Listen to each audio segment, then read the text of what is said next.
ഈശോ മിശിഹായിൽ ഏറ്റവും പ്രിയപ്പെട്ട സഹോദരി സഹോദരന്മാരെ, ഡിസംബർ 1 മുതൽ നമ്മൾ ക്രിസ്മസ് കാലത്തേക്ക് പ്രവേശിക്കുകയാണ്.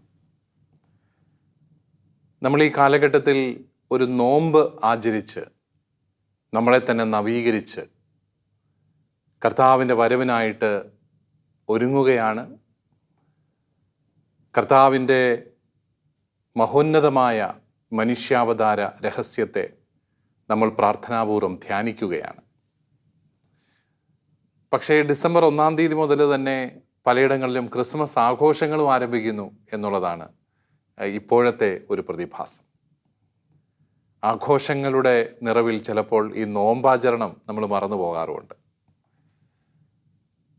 ക്രിസ്മസ് കേവലം ഒരു സാമൂഹിക ആഘോഷമായിട്ട് കൊണ്ടാടുന്നവർ ഒത്തിരി പേരുണ്ട്.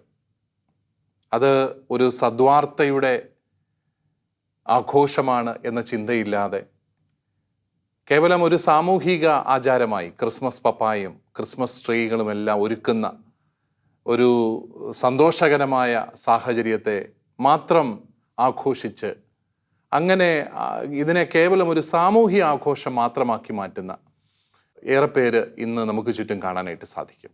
പ്രത്യേകിച്ച് പാശ്ചാത്യ രാജ്യങ്ങളിലൊക്കെ ഈ ഒരു പ്രവണത വളരെ കൂടുതലാണ് താനും. എന്നാൽ നമ്മൾ ക്രിസ്മസിന് ആഘോഷിക്കുന്നതും ധ്യാനിക്കുന്നതും നമ്മുടെ കർത്താവിൻ്റെ രക്ഷാകരമായ വരവാണ്. കർത്താവ് നമ്മളെ ഓരോരുത്തരെയും രക്ഷിക്കാനായിട്ട് കടന്നു വന്നു.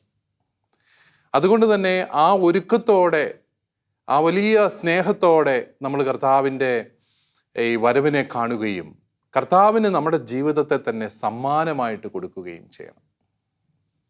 ഒരിക്കലും ഒരു വീട്ടിൽ ക്രിസ്മസ് ആഘോഷം നടക്കുന്നു. അവിടെ ക്രിസ്മസ് ട്രീയിൽ ഒത്തിരി സമ്മാനങ്ങളെല്ലാം ഒരുക്കിയിട്ടുണ്ട്. ഒത്തിരി കുട്ടികളൊക്കെ ഉള്ളൊരു വീടാണ്. അപ്പോൾ എല്ലാവർക്കും ആളാമ്പ്രതി സമ്മാനം കൊടുക്കുകയാണ് ക്രിസ്മസ് ദിനത്തിൽ. അപ്പോൾ ഏറ്റവും കൊച്ചുകുട്ടി, അവൾക്കും സമ്മാനം കിട്ടി. അവൾക്ക് ഏറ്റവും മനോഹരമായ ഒരു സമ്മാനം കിട്ടി. സമ്മാനം കിട്ടിയിട്ട് അവൾ ക്രിസ്മസ് ക്രിബിൻ്റെ മുമ്പിൽ ചെന്ന് അമ്മയോട് ചോദിക്കുന്ന ഒരു ചോദ്യമുണ്ട്. അമ്മേ, ഇന്ന് ഈശോയുടെ ബർത്ത്ഡേ ആണെന്നല്ലേ പറഞ്ഞത്? ഈശോയുടെ ജന്മദിനമാണെന്നല്ലേ പറഞ്ഞത്? എൻ്റെ ജന്മദിനത്തിന് എനിക്കാണല്ലോ സമ്മാനങ്ങൾ തരുന്നത്. എന്നിട്ട് ഈശോയുടെ ജന്മദിനത്തിന് നമ്മളെന്താണ് ഈശോയ്ക്ക് സമ്മാനം കൊടുക്കാത്തത്? നമ്മളെല്ലാവരും കൂടെ സമ്മാനങ്ങൾ വീതിച്ചെടുക്കുകയാണല്ലോ. വളരെ നിഷ്കളങ്കമായ ഒരു ചോദ്യമായിരുന്നെങ്കിലും അത് വളരെ അർത്ഥവത്താണ് എന്ന് നമുക്ക് തോന്നും. ഈശോയുടെ ജന്മദിനത്തിന് നമ്മൾ ഈശോയ്ക്കല്ലേ സമ്മാനം കൊടുക്കേണ്ടത്? നമ്മൾ തന്നെ അങ്ങ് ആഘോഷിച്ച് സന്തോഷമായിട്ട് പോകുന്നു. ഈശോയെ നമ്മൾ മറന്നു പോകുന്നോ എന്നൊക്കെയുള്ള ചോദ്യങ്ങളാണ് ആ കൊച്ചുകുട്ടിയുടെ ചോദ്യം നമ്മുടെ മനസ്സിൽ ഉണർത്തുന്നത്. യഥാർത്ഥത്തിൽ ക്രിസ്മസ് നമ്മളെ തന്നെ ഒരുക്കി, നമ്മളെ തന്നെ ഒരു സമ്മാനമായിട്ട് നൽകാനുള്ള ഒരു അവസരമാണ്. കർത്താവിന് നമ്മുടെ അനുരഞ്ജിതമായ ഹൃദയം, നമ്മുടെ പരിശുദ്ധ കുർബാനയിൽ ആലപിക്കുന്നത് പോലെ അനുരഞ്ജിതരായി തീർന്നിടാം, നവമൊരു പീഠമൊരുക്കിയിടാം. അനുരഞ്ജിതമായ ഒരു ഹൃദയം, സ്വർഗവുമായി അനുരഞ്ജിതമായ ഒരു ഹൃദയം സമ്മാനിക്കാനുള്ള ഏറ്റവും വിശുദ്ധമായ ഒരു അവസരമാണ് ഈ ക്രിസ്മസ് കാലം. അതുകൊണ്ട് തന്നെ നമുക്ക് വളരെ ആഴമായ ഒരുക്കം, ആത്മീയമായ ഒരുക്കം ഇതിനാവശ്യമുണ്ട്. എന്തുകൊണ്ടാണ് മനുഷ്യാവതാരം വേണ്ടി വന്നത്? എന്തുകൊണ്ടാണ് മനുഷ്യനായി അവതരിച്ച് ഈ കാലിത്തൊഴുത്തിൽ പിറന്ന് കർത്താവ് കുരിശെടുത്ത് കുരിശിൽ മരിച്ച് ഉദ്ധാനം ചെയ്ത് നമ്മുടെ ചരിത്രത്തിലേക്ക് അവിടുന്ന് കടന്നു വന്നത്? ഒരേ ഒരു കാരണമേ ഉള്ളൂ. മനുഷ്യൻ പാപം മൂലം ദൈവത്തിൽ നിന്ന് അകന്നുപോയി. സ്വർഗവും മനുഷ്യനും തമ്മിലുള്ള അനുരഞ്ജനം സാധ്യതമാക്കാൻ കർത്താവ് കടന്നു വരികയാണ്. നമ്മൾ ആ ഒരു കാര്യം മറന്നിട്ട് ക്രിസ്മസിനെ കേവലം ആഘോഷങ്ങളുടെ തലത്തിൽ മാത്രം കണ്ടാൽ തീർച്ചയായിട്ടും അത് അപൂർണമാണ്. അപ്പോൾ ക്രിസ്മസ് യഥാർത്ഥത്തിൽ നമുക്ക് തരുന്ന ഒരു വലിയ സന്ദേശം പാപത്തിൽ നിന്ന് മാറി നിൽക്കാനും പാപങ്ങളെക്കുറിച്ച് മാനസാന്തരപ്പെടാനും ഒക്കെയുള്ള ഒരു സന്ദേശമാണ്. പാപം എന്ന് പറയുന്നത് ദൈവവുമായിട്ടുള്ള അകൽച്ചയാണ് എന്ന് നമുക്കറിയാം. നമുക്കിപ്പോൾ പാപബോധം പോലും നഷ്ടപ്പെട്ടു പോയി. പാപബോധമില്ലാത്ത ഒരു സമൂഹത്തിന് രക്ഷകനായ ഈശോയെ മനസ്സിലാക്കാൻ സാധിക്കുമോ എന്നൊരു ചോദ്യം വളരെ പ്രസക്തമാണ്. പാപബോധമില്ലെങ്കിൽ ഈശോയുടെ ആവശ്യമുണ്ടോ? രക്ഷകൻ്റെ ആവശ്യമുണ്ടോ? പാപത്തിൽ നിന്ന് മനുഷ്യനെ രക്ഷിച്ച് മനുഷ്യൻ്റെ പാപങ്ങൾക്കെല്ലാം അവിടുന്ന് തന്നെ പരിഹാരം ചെയ്ത് നമ്മളെ സ്വർഗവുമായിട്ട് അവിടുന്ന് അനുരഞ്ജനപ്പെടുത്തി. അതാണ് നമ്മൾ ഈ ക്രിസ്മസ് കാലത്ത് ഓർക്കുന്നത്. പക്ഷേ പാപബോധമില്ലാത്ത മനുഷ്യന് ഞങ്ങളിപ്പോൾ എന്ത് പാപം ചെയ്യുന്നു, ഞങ്ങളിങ്ങനെയൊക്കെ അങ്ങ് ജീവിച്ചു പോകുന്നു എന്ന് മാത്രം ചിന്തിക്കുന്നവന് ദൈവവുമായിട്ടുള്ള ഐക്യം, ദൈവൈക്യം ഒരു പ്രധാനപ്പെട്ട കാര്യമായിട്ട് കരുതാത്ത വ്യക്തിക്ക് ഈ ക്രിസ്മസ് എന്ത് തരത്തിലുള്ള അനുഭവമായിരിക്കും കൊടുക്കുക? അയാൾക്കത് ആത്മീയമായിട്ടൊരു അനുഭവമേ ആകുന്നില്ല. അത് കേവലം ഒരു സാമൂഹിക ആഘോഷം മാത്രമായിട്ട് മാറുകയാണ്. അവിടെയാണ് നമ്മൾ പാപബോധം എന്താണ് എന്നുള്ളതിനെക്കുറിച്ച് ധ്യാനിക്കേണ്ടത്. പാപബോധം എന്ന് പറയുന്നത് ദൈവത്തിൻ്റെ സ്നേഹത്തെക്കുറിച്ചുള്ള അഗാധമായ ധ്യാനത്തിൽ എനിക്കുണ്ടാവുന്ന ഒരു അനുതാപമാണ് പാപബോധം. എൻ്റെ ദൈവമേ, നീ ഇത്രയും നല്ലവനായിട്ടും, നീ ഇത്രമാത്രം എന്നെ സ്നേഹിച്ചിട്ടും, എന്നെ പുറകെ നടന്ന് സ്നേഹിച്ചിട്ടും, എൻ്റെ ജീവിതത്തിന് അർത്ഥം നൽകി, എൻ്റെ ജീവിതത്തിന് ലക്ഷ്യം നൽകി അവിടുന്ന് എൻ്റെ കൂടെ ഉണ്ടായിട്ടും ഞാൻ നിന്നിൽ നിന്ന് അകന്നു പോയല്ലോ എന്നുള്ള ഒരു ചിന്ത മനസ്സിലേക്ക് വരുമ്പോൾ നമ്മളിൽ ഉണ്ടാകുന്ന സ്വാഭാവികമായ പരിവർത്തനമാണ് അനുരഞ്ജനം എന്ന് പറയുന്നത്. ആ പാപബോധം നമുക്കില്ലാതെയാകുമ്പോൾ, ഞാൻ ചെയ്തത് തെറ്റിപ്പോയെന്നും എനിക്ക് കുറച്ചുകൂടെ നന്മയോടെ ജീവിക്കാൻ സാധിക്കുമായിരുന്നു എന്നും ഒക്കെയുള്ള ആ ഒരു അവബോധം നഷ്ടപ്പെട്ടു പോകുമ്പോൾ നമുക്ക് പിന്നെ രക്ഷകന്റെ ആവശ്യമില്ലാതെയായി മാറുകയാണ്. കേവലം ഭൗതികമായ ഒരു ജീവിതമായിട്ട് മാറും. ഇവിടെയാണ് നമ്മുടെ സമൂഹത്തിൽ ഇന്ന് സംഭവിക്കുന്ന ഒരു വലിയ മാറ്റം നമ്മൾ തിരിച്ചറിയേണ്ടത്. ദൈവ കേന്ദ്രീകൃതമായ ഒരു സമൂഹത്തിൽ നിന്ന് മനുഷ്യ കേന്ദ്രീകൃതമായ ഒരു സമൂഹത്തിലേക്ക് നമ്മൾ മാറി. ദൈവ കേന്ദ്രീകൃതമായ സമൂഹത്തിൻ്റെ ഉള്ളിൽ ദൈവമായിരുന്നു ഏറ്റവും പ്രധാനപ്പെട്ട ആള്. ദൈവത്തെ പ്രസാദിപ്പിക്കണം, ദൈവത്തിൻ്റെ ഹിതം എന്താണ്, ദൈവത്തിൻ്റെ ഇഷ്ടമനുസരിച്ച് ജീവിക്കണം. അതുകൊണ്ട് തന്നെ കൂടുതൽ പ്രാർത്ഥിക്കുന്ന, കൂടുതൽ ദൈവത്തെ സ്നേഹിക്കുന്ന, ദൈവത്തിൻ്റെ ഇഷ്ടം എന്താണെന്ന് അറിയാൻ പരിശ്രമിക്കുന്ന ഒരു സമൂഹം. പക്ഷെ അത് പോയിട്ട് ഇപ്പോൾ നമ്മുടെ എല്ലാവരുടെയും ശ്രദ്ധ മനുഷ്യനിൽ മാത്രമാണ്. മനുഷ്യ കേന്ദ്രീകൃതമായ ഒരു സമൂഹമായിട്ട് മാറി. മനുഷ്യ കേന്ദ്രീകൃതമാകുമ്പോഴുള്ള വ്യത്യാസം എന്താണ്? അവിടെ ദൈവം മനുഷ്യൻ്റെ ദാസൻ മാത്രമാണ്. മനുഷ്യൻ്റെ കാര്യങ്ങളെല്ലാം ചെയ്തു തരാനുള്ള ഒരു ദാസൻ. നമ്മൾ പ്രാർത്ഥിക്കുമ്പം സാധിച്ചു തരണം, നമ്മൾ ചോദിക്കുന്നതെല്ലാം തരണം. അതിൻ്റെ അപ്പുറത്ത് ദൈവം ആഗ്രഹിക്കുന്നത് പോലെ ജീവിക്കാൻ മനുഷ്യന് കടപ്പാടുണ്ട് എന്നുള്ളൊരു ചിന്തയൊന്നുമില്ല. അപ്പോൾ ദൈവ കേന്ദ്രീകൃതമായ സമൂഹത്തിൽ നിന്ന് മനുഷ്യ കേന്ദ്രീകൃതമായ സമൂഹത്തിലേക്ക് നമ്മൾ മാറുമ്പോൾ ക്രിസ്മസ് പോലുള്ള ആഘോഷങ്ങൾ അത് വലിയ പ്രധാനപ്പെട്ട ആഘോഷങ്ങളൊന്നുമല്ല. അത് നമുക്ക് ഒന്ന് മേളിക്കാനുള്ള, നമുക്ക് ഇച്ചിരി കൂട്ടുകൂടാനുള്ള, നമുക്ക് നല്ല ഭക്ഷണം കഴിക്കാനുള്ള, നമുക്ക് വീടൊക്കെ ഒന്ന് അലങ്കരിക്കാനുള്ള ഒരു അല്ലെങ്കിൽ നമുക്ക് എല്ലാവർക്കും കൂടെ ഒരുമിച്ച് കൂടാനുള്ള ഒരു സന്ദർഭം എന്നുള്ളതിൻ്റെ അപ്പുറത്തേക്ക് ഈ ക്രിസ്മസ് നമുക്ക് അർത്ഥപൂർണ്ണമാകുന്നില്ല എന്നുള്ളതാണ് വാസ്തവം. അതുകൊണ്ട് നമ്മുടെ ഉള്ളിൽ, നമ്മുടെ ചുറ്റുമുള്ള ലോകം മനുഷ്യ കേന്ദ്രീകൃതമാകുമ്പോഴും വിശ്വാസികൾ ദൈവ കേന്ദ്രീകൃതമായിട്ട് തന്നെ ജീവിക്കുക എന്നുള്ളതാണ് അതിനുള്ളൊരു പരിഹാരം. കാരണം നമ്മളെ സൃഷ്ടിച്ചവനും നമ്മളെ പരിപാലിക്കുന്നവനും നമ്മളെ കാത്തിരിക്കുന്നവനും നമ്മുടെ ജീവിതത്തിന് ഒരു ലക്ഷ്യം നൽകുന്നവനും എല്ലാം ദൈവമാണെന്നുള്ള ഒരു ബോധം വരുമ്പോൾ നമ്മൾ ദൈവത്തോട് ഉത്തരവാദിത്തമുള്ളവരായിട്ട് മാറുന്നു. ദൈവത്തിൻ്റെ വഴികളിലൂടെ നടക്കാൻ കടപ്പാടുള്ള വ്യക്തികളായിട്ട് മാറുന്നു. ദൈവം തിരഞ്ഞെടുക്കപ്പെട്ട ജനം, ദൈവത്തെ സ്നേഹിക്കുന്ന ജനം, ദൈവ കൽപ്പനകളനുസരിച്ച് ജീവിക്കുന്ന ഒരു ജനമായിട്ട് നമ്മൾ മാറുകയാണ്. ആ ഒരു വലിയ ബോധ്യത്തോടെ ദൈവത്തിൻ്റെ വഴികളിലൂടെ നടക്കുവാനായിട്ട് നമുക്ക് ഓരോരുത്തർക്കും സാധിക്കേണ്ടതായിട്ടുണ്ട്. അപ്പോൾ മനുഷ്യ കേന്ദ്രീകൃതമായ സമൂഹത്തിന് ഒരിക്കലും ദൈവപുത്രനെ തിരിച്ചറിയാൻ സാധിക്കില്ല. ദൈവ കേന്ദ്രീകൃതമായി ജീവിതം നയിക്കുന്നവർക്ക് മാത്രമേ ദൈവപുത്രനെ അറിയാൻ പറ്റുള്ളൂ, ദൈവപുത്രൻ നൽകുന്ന രക്ഷ സ്വീകരിക്കാനായിട്ട് സാധിക്കത്തുള്ളൂ. ദൈവ കേന്ദ്രീകൃതമായിട്ട് നമ്മൾ ജീവിക്കുമ്പോൾ നമുക്ക് പാപബോധം ഉണ്ടാകും. എന്താണ് യഥാർത്ഥത്തിൽ പാപം?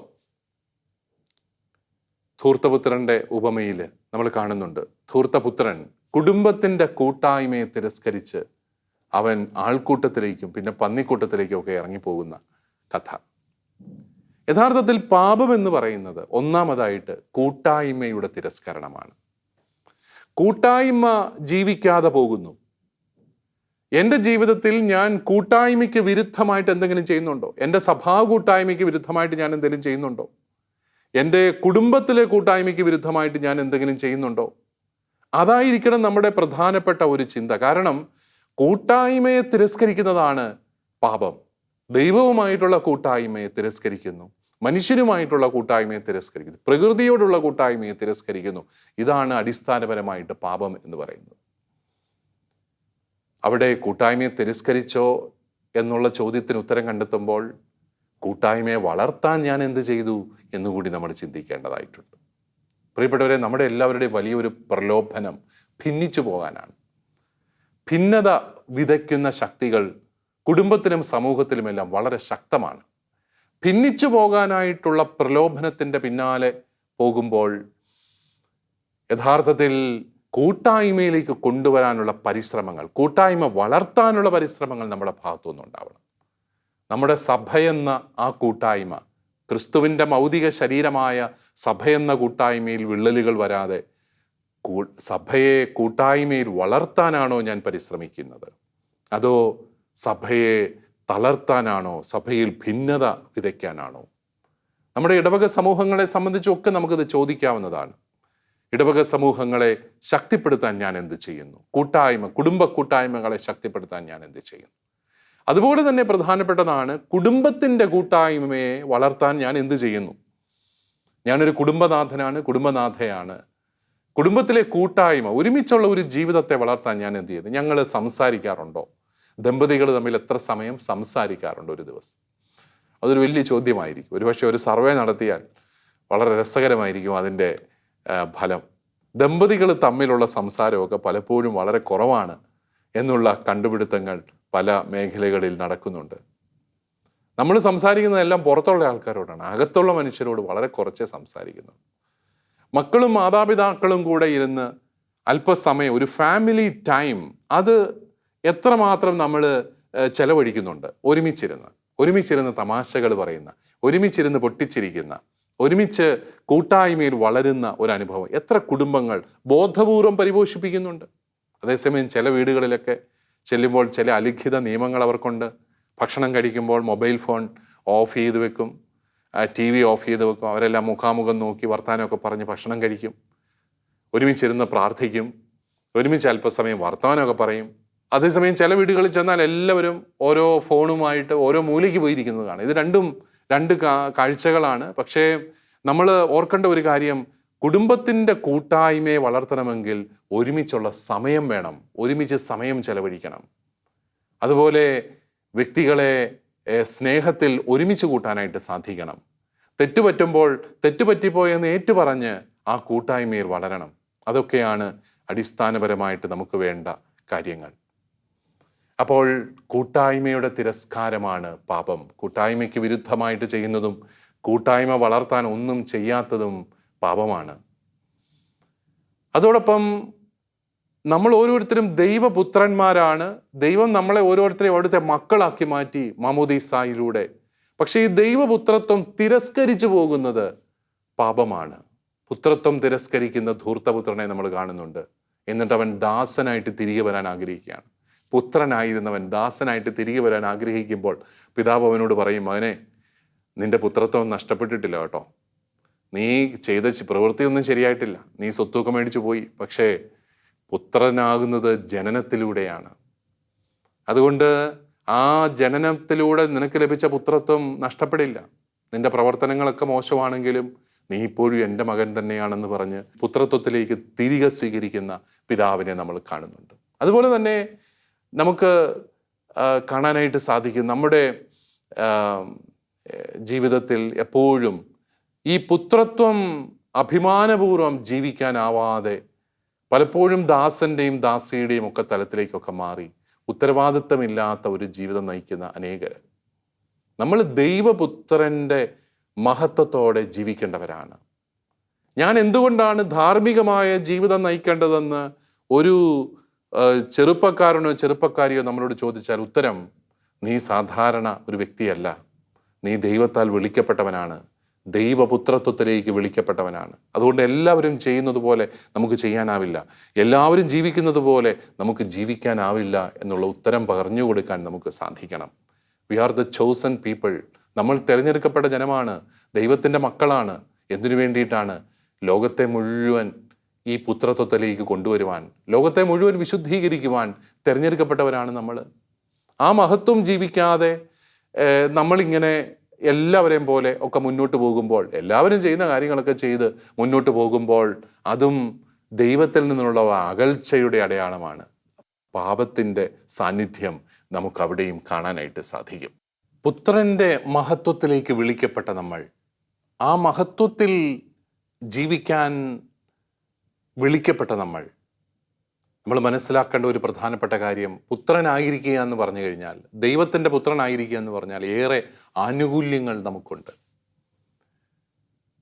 ഒത്തിരി സ്നേഹം ദൈവത്തിൽ നമുക്ക് കിട്ടുന്നു. ദൈവം നമ്മളെ പരിപാലിക്കുന്നു, നമ്മളെ അനുഗ്രഹിക്കുന്നു. പക്ഷേ നമുക്ക് ഉത്തരവാദിത്വങ്ങളുമുണ്ട്. മക്കൾക്ക് എപ്പോഴും ഉത്തരവാദിത്വങ്ങളുണ്ട് കുടുംബത്തിൽ. ആ ഉത്തരവാദിത്വങ്ങൾ നിറവേറ്റാതെ, കുടുംബത്തോടുള്ള ഉത്തരവാദിത്വം നിറവേറ്റാതെ ഞാൻ ഇറങ്ങിപ്പോവുകയാണ് കൂട്ടുകാരുടെ കൂട്ടത്തിലേക്ക്, പുത്രത്വം തിരസ്കരിച്ചുകൊണ്ട്. എനിക്ക് ഉത്തരവാദിത്വമൊന്നും പറ്റിയല്ല, എനിക്ക് സ്വാതന്ത്ര്യത്തോടെ ജീവിക്കണം എന്നൊക്കെ പറഞ്ഞു. നമ്മുടെയൊക്കെ ജീവിതത്തിൻ്റെ ഒരു വലിയ സന്തോഷം ഇഷ്ടമുള്ളതുപോലെ സ്വാതന്ത്ര്യം വിനിയോഗിക്കുക എന്നുള്ളതല്ലല്ലോ, ഉത്തരവാദിത്വപൂർവ്വം ജീവിക്കുക എന്നുള്ളതാണ്. വിവാഹം എന്ന ദൈവവിളി സ്വീകരിച്ച്, അല്ലെങ്കിൽ പൗരോഹിത്യം എന്ന ദൈവവിളി സ്വീകരിച്ച്, സന്യാസ ജീവിതം എന്ന ദൈവവിളി സ്വീകരിച്ച്, അതിനകത്ത് കുറേ കഷ്ടപ്പാടുകളുണ്ട്, വേദനകളുണ്ട്. അതിൽ കുറച്ച് നമ്മുടെ സ്വാതന്ത്ര്യമൊക്കെ നഷ്ടപ്പെടും. പക്ഷെ നഷ്ടപ്പെടുത്തിയിട്ടാണെങ്കിലും ഒരു ലക്ഷ്യം സാധിക്കാനായിട്ട് നമ്മൾ പരിശ്രമിക്കുമ്പോൾ, നല്ലൊരു കുടുംബം രൂപീകരിച്ച് കുഞ്ഞുങ്ങളെ വളർത്തി അവരെ ദൈവത്തിന് പ്രിയപ്പെട്ടവരായിട്ട് വളർത്തുമ്പോൾ അതൊരു വലിയ സന്തോഷമായിട്ട് മാറുകയാണ്. എനിക്ക് വേണമെങ്കിൽ അതൊന്നുമില്ലാതെ തോന്നിയ പോലെ എനിക്ക് ജീവിക്കാം, ഇഷ്ടമുള്ളതുപോലെ ജീവിക്കാം, സ്വാതന്ത്ര്യമെല്ലാം ഉപയോഗിച്ച് ജീവിക്കാം. പക്ഷേ അത് ഉത്തരവാദിത്വപൂർണമായ ഒരു ജീവിതമല്ല. ഉത്തരവാദിത്വപൂർണമായ ഒരു ജീവിതം എന്ന് പറയുന്നത് ദൈവത്തിൻ്റെ വിളി അനുസരിച്ച് നമ്മുടെ ജീവിതത്തെ ക്രമീകരിച്ച് മുന്നോട്ട് പോവുക എന്നുള്ളതാണ്. അങ്ങനെയാകുമ്പോൾ നമ്മൾ ദൈവമക്കളുടെ ആ സ്ഥാനത്തേക്ക് ഉയരുകയാണ്. ആനുകൂല്യങ്ങൾ മാത്രമല്ല, ഉത്തരവാദിത്വങ്ങളുമുണ്ട്. അതെവിടെയാണ്? സഭയോട് ഉത്തരവാദിത്വമുണ്ട്, എനിക്ക് കുടുംബത്തോട് ഉത്തരവാദിത്വമുണ്ട്, മക്കളോട് ഉത്തരവാദിത്വമുണ്ട്, സഹോദരങ്ങളോട് ഉത്തരവാദിത്വമുണ്ട്. ഉത്തരവാദിത്വ ബോധമുള്ള വ്യക്തികളായിട്ട് നമ്മൾ മാറുന്നു. പുത്രത്വത്തിൻ്റെ മഹത്വം നഷ്ടപ്പെടുത്തുമ്പോൾ നമ്മൾ നമ്മുടെ ജീവിതത്തിൻ്റെ ആ ഒരു സന്തുലിതാവസ്ഥ തന്നെ നഷ്ടപ്പെടുത്തി നമുക്കിഷ്ടമുള്ള വഴികളിലൂടെ പോകുന്നു. അത് നമ്മളെ പാപങ്ങളിലേക്ക് നയിക്കുന്നു, അത് നമ്മളെ അസ്വസ്ഥതകളിലേക്ക് കൊണ്ടുപോവുകയാണ്. ജെറമിയ പ്രവാചകന്റെ പുസ്തകം 2-ാമത്തെ അധ്യായം 11-ാമത്തെ വാക്യത്തിൽ നമ്മൾ വായിക്കുന്നുണ്ട്, എൻ്റെ ജനം തങ്ങളുടെ മഹത്വം കൈവെടിഞ്ഞ് വ്യർത്ഥതയുടെ പിന്നാലെ പോയി. എൻ്റെ ജനം വ്യർത്ഥതയ്ക്ക് വേണ്ടി തങ്ങളുടെ മഹത്വം കൈവെടിഞ്ഞിരിക്കുന്നു. അതാണ് പാപം. മഹത്വമുണ്ട് നമുക്ക് ഓരോരുത്തർക്കും. നമ്മൾ ഓരോരുത്തരും ദൈവത്താൽ വിളിക്കപ്പെട്ടവരാകുമ്പോൾ, വിശ്വാസത്തിലൂടെ നമ്മൾ കർത്താവിൻ്റെ ശരീരത്തോട് ഒന്നിപ്പിക്കപ്പെടുമ്പോൾ, കർത്താവിൻ്റെ ശരീരമായ സഭയിലെ അംഗങ്ങളായി മാറുമ്പോൾ നമ്മൾ ഓരോരുത്തരും മഹത്വമുള്ളവരാണ്. പക്ഷേ ഈ മഹത്വം കൈവിടിഞ്ഞ് വ്യർത്ഥതയുടെ പിന്നാലെ പോവുകയാണ്. എന്താണ് ആ വ്യർത്ഥത? എൻ്റെ ജനം 2 തിന്മകൾ പ്രവർത്തിച്ചു. ഒന്ന്, ജീവജലത്തിൻ്റെ ഉറവയായ എന്നെ അവർ ഉപേക്ഷിച്ചു, ജലം സൂക്ഷിക്കാൻ കഴിവില്ലാത്ത പൊട്ടക്കിണറുകൾ കുഴിച്ചു. ജീവജലത്തിൻ്റെ ഉറവയായ എന്നോടുകൂടെ ആയിരിക്കുമ്പോൾ അവർക്ക് ജീവിതത്തിൽ സാഫല്യമുണ്ട്. പക്ഷേ ഉത്തരവാദിത്തങ്ങൾ അവർ നിറവേറ്റണം. അതിലൂടെ ഒത്തിരി നന്മയുണ്ടാവുകയാണ്. അത് ഉപേക്ഷിച്ചിട്ട് ജലം സൂക്ഷിക്കാൻ കഴിവില്ലാത്ത പൊട്ടക്കിണറുകളുടെ പിന്നാലെ പോയി. അതിലൂടെ അവരുടെ ജീവിതത്തെ തന്നെ നഷ്ടപ്പെടുത്തുകയാണ്. അപ്പോൾ പാപം എന്ന് പറയുന്നത് പുത്രത്വത്തെ നഷ്ടപ്പെടുത്തുന്നതാണ്. നമ്മൾ ഈ മനുഷ്യാവതാര രഹസ്യത്തെക്കുറിച്ച് ധ്യാനിക്കുമ്പോൾ നമ്മുടെ ജീവിതത്തിൽ പാപത്തെക്കുറിച്ചുള്ള അവബോധമില്ലാതെ പോകുന്നു എന്നുള്ളത് ഈ രക്ഷകനെ കണ്ടെത്താനായിട്ടുള്ള ഒരു വലിയ പ്രതിബന്ധമാണ്. പാപത്തെക്കുറിച്ചുള്ള അവബോധമില്ലാതെ പോയി കഴിയുമ്പോൾ പിന്നെ രക്ഷകന് സാങ്കത്യമില്ല. എന്തിനാണ് രക്ഷകൻ? രക്ഷയെന്ന് പറയുന്നത് എന്താണ്? രക്ഷയെന്ന് പറയുന്നത് സ്വർഗീയമായ ആത്മീയമായ രക്ഷയാണ്. നമ്മളെല്ലാവരും ജീവിതത്തിൽ ലക്ഷ്യം വയ്ക്കേണ്ടത് ആ രക്ഷയുടെ അനുഭവമാണ്. സ്വർഗത്തെ ലക്ഷ്യമാക്കി പോകുന്ന മനുഷ്യന് ഒരു വലിയ കൃപയുണ്ട്. എന്താണ്? പ്രത്യാശയുണ്ട് അവന്. അവന് വലിയ പ്രത്യാശയാണ്. പ്രത്യാശയോടുകൂടി അവൻ ജീവിക്കുകയാണ്. അവൻ ഈ ലോകത്തിലെ പ്രതിബന്ധങ്ങളൊന്നും പ്രശ്നമാകുന്നില്ല. കാരണം അവനെ മുന്നോട്ട് നയിക്കുന്നത് എപ്പോഴും ഈ വലിയ പ്രത്യാശയാണ്. ഞാൻ ഈ അടുത്ത നാളിൽ വായിക്കുകയുണ്ടായി, ഇന്ത്യയിൽ ഏറ്റവും കൂടുതൽ ആത്മഹത്യകൾ നടക്കുന്ന 2 സംസ്ഥാനങ്ങളിൽ ഒന്ന് കേരളമാണ്. നമുക്ക് സങ്കടകരമാണ് അത് കേൾക്കുന്നത്. ഇത്രയും വിദ്യാഭ്യാസമുള്ള, ഇത്രയും ആരോഗ്യ പരിരക്ഷയുള്ള, ഇത്രയും നല്ല സംസ്കാരമുള്ള ഈ സംസ്ഥാനത്ത് എന്തുകൊണ്ടാണ് ഇത്രയും മനുഷ്യർ ആത്മഹത്യ ചെയ്യുന്നത്? അതുപോലെ ആത്മഹത്യ ചെയ്യുന്നവരിൽ 70% പുരുഷന്മാരാണ് എന്ന് വായിക്കുകയുണ്ടായി. അതും നമ്മളെ അസ്വസ്ഥപ്പെടുത്തുന്ന ഒരു കാര്യമാണ്. പൊതുവെ ധീരരായിട്ട് കരുതപ്പെടുന്ന പുരുഷന്മാർ, കാര്യപ്രാപ്തിയുണ്ടെന്ന് കരുതപ്പെടുന്നവർ, കുടുംബത്തിൻ്റെയൊക്കെ കുടുംബനാഥന്മാരായിട്ടൊക്കെ വരുന്നവർ, അവരെ സംബന്ധിച്ചിടത്തോളം അവരുടെ ജീവിതത്തിൽ ഈ നിരാശ കയറി പിടിക്കുന്നു എന്നുള്ളത് നമ്മുടെ പൊതുസമൂഹം തന്നെ ഗൗരവമായിട്ട് കരുതേണ്ട ഒരു യാഥാർത്ഥ്യമാണ്. എന്തുകൊണ്ടാണ് ഈ കൊച്ചു കേരളത്തിൽ ഇത്രയും ആത്മഹത്യകൾ ഉണ്ടാകുന്നത്? പ്രത്യാശയില്ലാതെ പോകുന്നു എന്നുള്ളത് തന്നെയാണ്. അതിലേക്ക് നയിക്കുന്ന ഘടകങ്ങൾ മദ്യപാനമുണ്ടാവാം, കുടുംബ പ്രശ്നങ്ങൾ.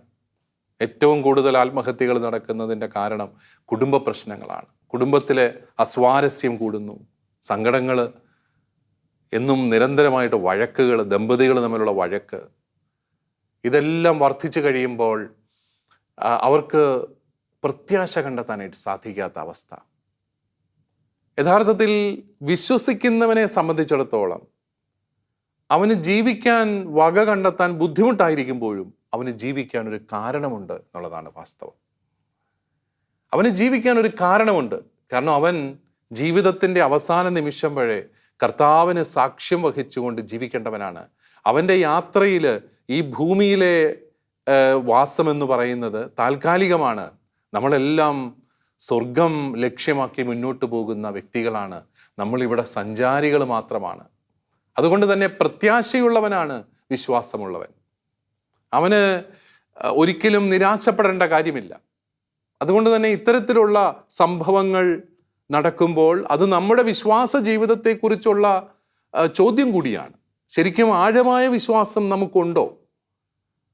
ദൈവം പരിപാലിക്കുന്നുവെന്ന്, എൻ്റെ ജീവിതത്തിലെ തകർച്ചകളിലും എൻ്റെ ജീവിതത്തിലെ ബുദ്ധിമുട്ടുകളിലും ദൈവത്തിന് എന്തെങ്കിലുമൊക്കെ ചെയ്യാൻ സാധിക്കുമെന്നും ദൈവത്തിന് അതിനെക്കുറിച്ചൊരു പദ്ധതി ഉണ്ടെന്നും ഒക്കെ കരുതി കാത്തിരിക്കാൻ സാധിക്കുമോ എന്നുള്ളതാണ് നമ്മുടെ മുമ്പിലുള്ള ഒരു ചോദ്യം.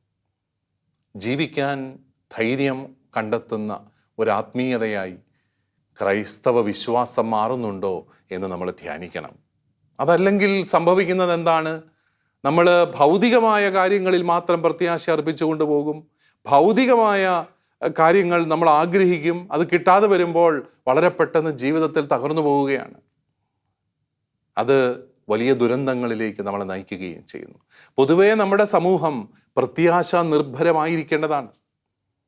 തീർച്ചയായിട്ടും തൊഴിലില്ലായ്മയും ഇത്തരത്തിലുള്ള മദ്യത്തിൻ്റെ അമിതമായ ഉപയോഗവും മയക്കുമരുന്നുകളുടെ പ്രചരണവും അതുപോലെ കുടുംബ പ്രശ്നങ്ങളും കുടുംബത്തിൽ സന്തോഷം കണ്ടെത്താൻ സാധിക്കാത്ത അവസ്ഥകളും ഒക്കെ ഇതിന് കാരണമാകുന്നുണ്ടാവാം. പക്ഷേ നമ്മളെ സംബന്ധിച്ചിടത്തോളം വലിയ പ്രത്യാശയുടെ അനുഭവത്തിലേക്ക് നമ്മൾ മുന്നോട്ട് പോകുമ്പോൾ ജീവിതം ഏറ്റവും സന്തോഷകരമായിട്ട് മാറുന്നു. അതുകൊണ്ടാണ് ഈ ക്രിസ്മസ് കാലം നമുക്ക് പ്രത്യാശ നൽകുന്നതാണ്. നമുക്ക് വേണ്ടി രക്ഷകൻ പിറന്നിരിക്കുന്നു എന്നുള്ളത് ഒരു വലിയ പ്രത്യാശയാണ്. കർത്താവിൽ നമുക്ക് പ്രത്യാശ കണ്ടെത്താനായിട്ട് സാധിക്കുന്നു. കർത്താവിൻ്റെ ജനനത്തെക്കുറിച്ചുള്ള ഓർമ്മകൾ നവ്യമായ പ്രത്യാശ നമ്മളിൽ നിറയ്ക്കുകയാണ്. സ്വർഗത്തെ ലക്ഷ്യമാക്കി ജീവിക്കാൻ, ഈ ലോക ജീവിതത്തിൻ്റെ അപ്പുറത്തും ഒരു ജീവിതമുണ്ടെന്നുള്ള വലിയ ബോധ്യത്തോടെ മുന്നോട്ട് പോകാൻ, എൻ്റെ കണക്കുകൂട്ടലുകൾക്കപ്പുറത്ത് എൻ്റെ രക്ഷകനായ ദൈവത്തിന് എന്നെക്കുറിച്ചൊരു പദ്ധതിയുണ്ടെന്ന് വിശ്വസിക്കാൻ എന്നെ സഹായിക്കുന്ന ഒരു വലിയ തിരുനാളായിട്ട് ഈ ക്രിസ്മസ് മാറുകയാണ്.